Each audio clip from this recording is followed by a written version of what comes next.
Now, I know, this thumbnail looks a whole lot like my Mesa guy right here, but, I think it's pretty on point.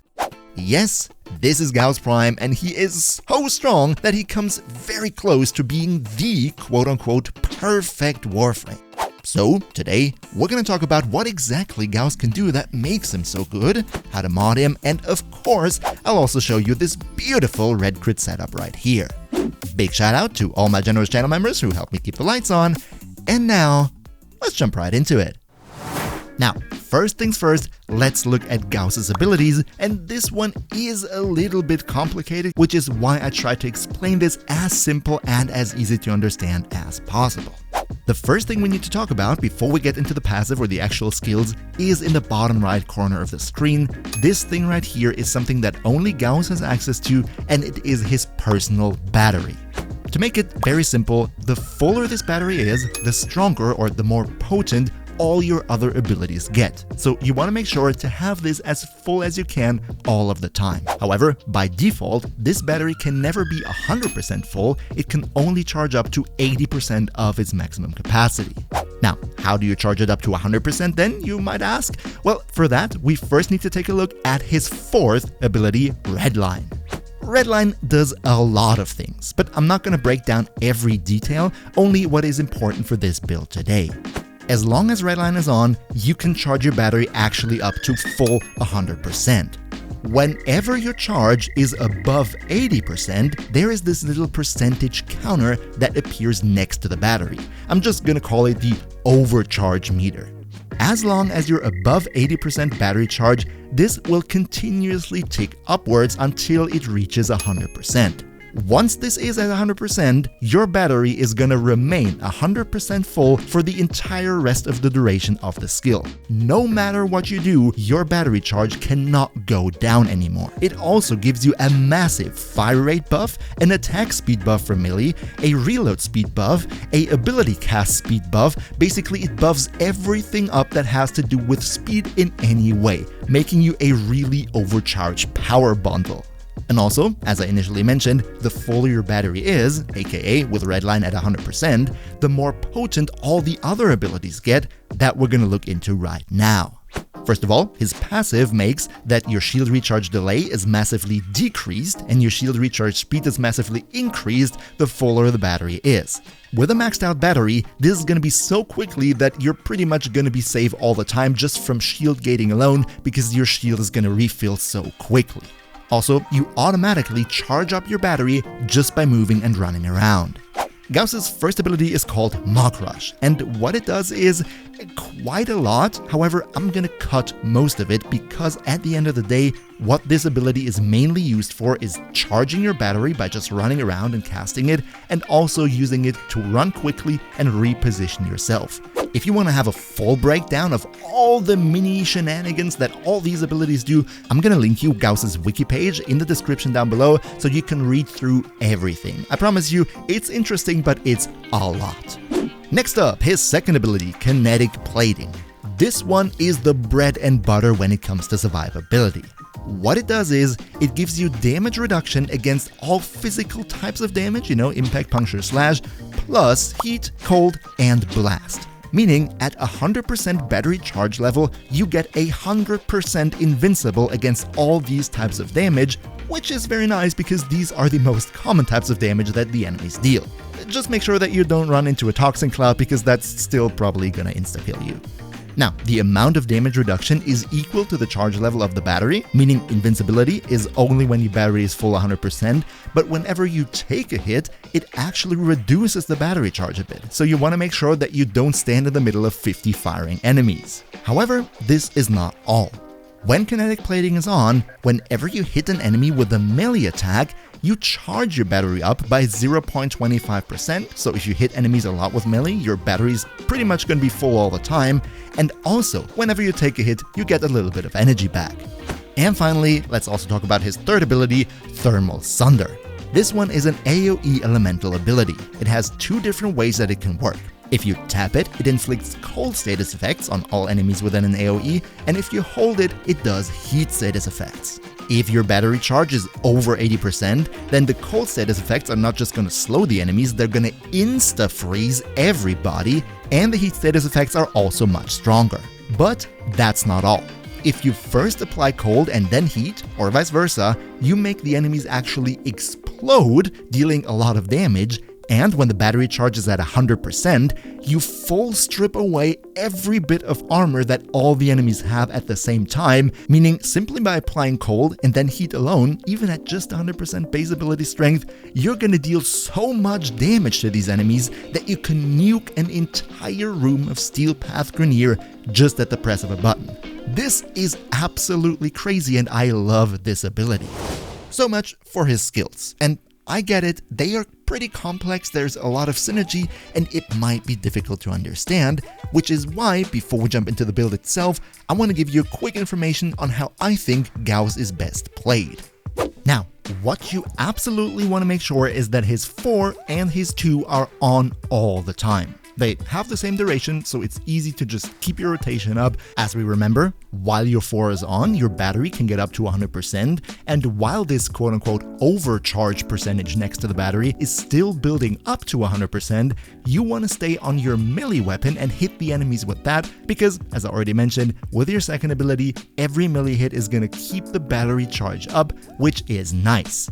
In case you take too much damage or too much enemy incoming fire during this process, just quickly hit your third skill to freeze them all. That should give you a bit of time to catch your breath. And once you are at 100% overcharge meter, you're pretty much free to do whatever you like. You can stay on your melee, you can use your third skill, the heat and cold combination, to blow up entire rooms, you can freeze entire rooms, or, as I do it in the background, you can switch to your primary weapon and absolutely shred away everything on screen. Once your 4 runs out, simply refresh it and then rinse and repeat. Also, I would be super happy if you could drop a like because it massively helps out the video and the channel, so big thank you for that. But let's now finally look at how to build Gauss and make the whole thing work. Just a quick disclaimer, this right here is not an isolated Gauss build. I'm gonna showcase the entire synergy of the setup, so we're also gonna go over the companion and the weapons afterwards, so make sure to not miss those. As for Gauss, the first thing that we want to make sure is that we have a lot of range for our third skill Thermal Sunder, so we can hit as many enemies in the area as we can. That's why we use Overextended and Stretch to give us a nice 235% range. But since Overextended reduces our ability strength by 60%, we now want to make sure that we compensate for that. So what we do is we slap on Umbral Intensify and Augur Secrets to end us up at 108%, which is more than enough. Next, since we have a lot of buffs that we want to keep on, we want to make sure that we have as much ability duration as we can to have it, just a bit more comfortable. That's why I personally went with Prime Continuity, but if you don't have the Prime version, you can also always go with the normal version. Plus, in the Arcane slot, Mold Efficiency that gives us another nice 36% ability duration whenever your shields are up, which is pretty much going to be all the time. And just in case you want to use Archon Shards, then my recommendation would be to slap on as many red ones for ability duration as you can, since this is by far the best Archon Shard option for Gauss. However, you're not forced to do that, just if you want to highly invest into him, this would be what I personally recommend. Next up, Energy Economy. Use Flow, or Prime Flow if you have it, to expand your maximum energy pool, and I personally went for Equilibrium to make sure to refill our energy not only on the energy, but also on the health orbs. But now it gets a bit more interesting. What this specific build is meant to do is to buff up your weapon damage as much as possible. So what we do is, as a second Arcane, we use Arcane Avenger to massively increase our crit chance. Arcane Avenger is just extremely strong. However, in order to trigger Arcane Avenger, we need to take damage. And this is a problem because our skills and everything in the setup is meant to make sure that we never ever get hit at all. That's why we combine Arcane Avenger with Combat Discipline in the Aura slot. Combat Discipline damages yourself a bit whenever you kill an enemy. The only thing we need to absolutely make sure is that our Combat Discipline is at level 0. Otherwise, you're gonna just take too much damage per kill. And believe me, that's gonna kick you off the field really quickly. And finally, as a little addition, if you want to use the extra slot, then go for Vigilante Pursuit, because while it only gives you a bit of enemy radar, that is nothing crazy or anything, it is a Vigilante mod and therefore contributes to the Vigilante set bonus, which enhances crits from your primary weapon. Finally now, let's also talk about survivability, how do we keep our Gauss alive, which is actually pretty simple. We use his second skill and try to have it on all the time. When your battery charge is at 100%, that means you have 100% damage reduction to the most common damage types. But it's not just that. Through his passive, as we mentioned earlier, Gauss also has a very quick shield recharge and a low shield recharge delay, meaning that helps with shield gating in case a shot actually gets through to you. And as a final resort, sort of a last panic button option, we add Rolling Guard to give us 3 seconds of invulnerability plus status cleanse if we ever feel like we're in a pinch. Now, this is all nice and well, but what gets the survivability really up to the next level, to the point where you're pretty much absolutely unkillable, is our companion, which we're looking at right now. First off, in order for this to work, you must make sure that the companion you're running is a Sentinel, because only Sentinels have access to the mod Guardian. Guardian makes the Sentinel refill your shields completely the moment they run down to 0. The thing with this is, it has a 30-second cooldown. However, if we use Manifold Bond, we reduce the cooldown of companion abilities by 3% per enemy killed that has at least 3 different status types applied to them. I think you know where I'm getting with this. As long as you apply enough status effects and kill the enemies really quickly, that then means that the shield recharge through the Guardian mod will instantly be full again the next time your shield is down to 0. This way, shield gating will make sure that you never die if any damage manages to even come through your second skill. As for which Sentinel to choose, I would say you have a couple of options. I personally chose Warframe because of the fire rate buff that you get from Reinforced Bond that gives you 60% more fire rate if your companion has more than 1200 max shields. Warframe is simply the only Sentinel in the game that can have that many shields. But if that fire rate buff is not all that important to you, then you can always use Diriga with the great status priming that he provides. I've talked about this in a lot of other videos already. Or, since with our gameplay we're gonna use melee quite a bit, Nautilus is also great because Nautilus can help you group up the enemies for better melee hits. The rest of the companion build is pretty much up to personal preference. This would be my selection right here. You can choose whatever you like. As for the companion weapon, you want to make sure to either use the Volt Clock or the Volt Axe. Why especially these two? Because these two are the only 2 Sentinel weapons in the game that have enough base crit chance that you can get it to over 50% by using critical delay. Why would you want to have it at over 50%? Because we're using Tenacious Bond on our Sentinel that gives us a final 20% crit damage multiplier whenever our crit chance of the Sentinel is higher than 50%. So you want to make sure to hit that mark. As for the rest of the Sentinel weapon build, it really doesn't matter all that much. Just make sure to hit as many Vigilante mods as you can, because we want to make sure that this set bonus of enhancing your crits gets as high as possible. Therefore, we want to use as many Vigilante mods in our setup as we possibly can. But alright, let's now look at which weapon we're gonna equip our Gauss with. First of all, one thing I need to say is that Gauss really loves AoE weapons to nuke enemies out of the way. Gauss is not a frame that wants to stand still and aim for precise headshots. You just want to blow the entire room up. With that in mind, I personally chose to do something really boring by equipping him with his actually signature weapon, the Acceltra Prime. This is a fully automatic assault rifle that has a lot of crit and shoots out rockets that explode in a 5-meter AoE and deal damage to everybody who's too close to them.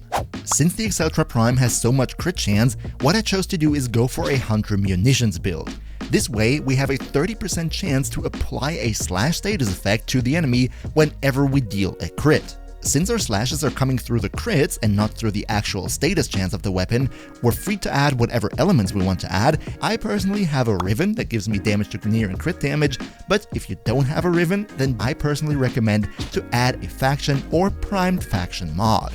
In the Acceltra slot, we go for Vigilante supplies because the Acceltra absolutely eats up ammo, and this way we make sure that we get enough ammo back so we're not running dry.